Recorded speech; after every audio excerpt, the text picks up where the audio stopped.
Dan Rosen here with Nick Kotsanika, and we have finally arrived at the Four Nations Face-Off Championship game here at TD Garden. And Nick, we got one tonight.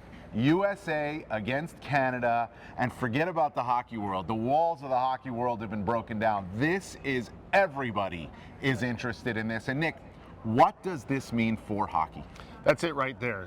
For hockey, this is an opportunity to reach beyond the hardcore hockey fan. I think if you're a hardcore hockey fan, you're into this already, right? These are the best players in the world on this stage. If you're a casual fan, I think this has your attention now.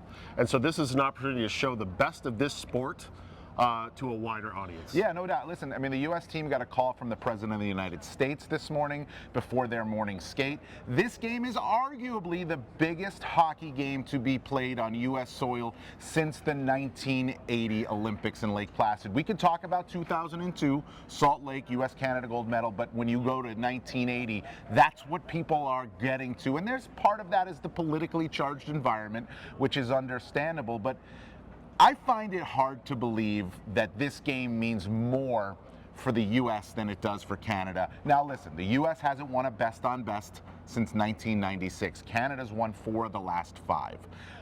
But for USA Hockey, it probably means more than anything else. But for these players and for what this means for them, it's equal.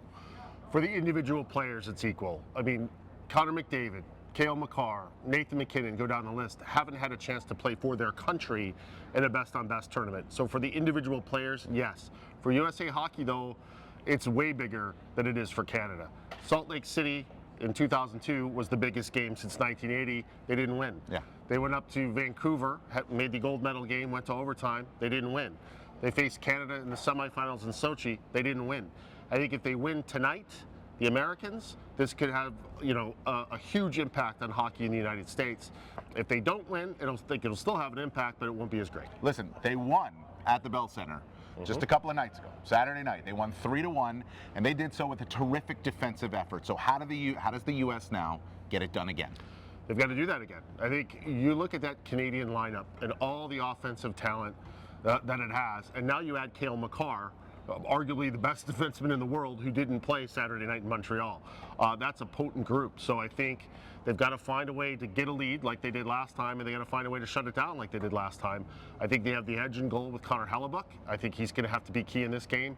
But that's, to me, is the game tonight, is who can check better, who can keep the other team off the scoreboard, especially the United States. And also, I would add to that, what star player that's going to be on the ice is going to make the play?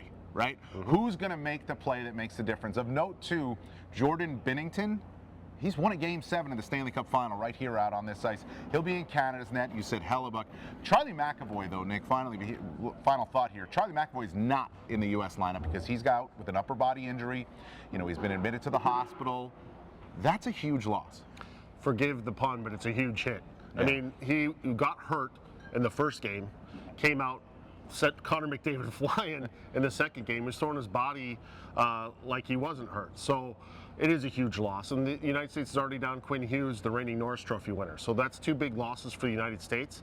But that defense core is pretty deep, pretty talented. And I think we saw Saturday night, it has what it takes to win. Well, it happens here tonight at TD Garden.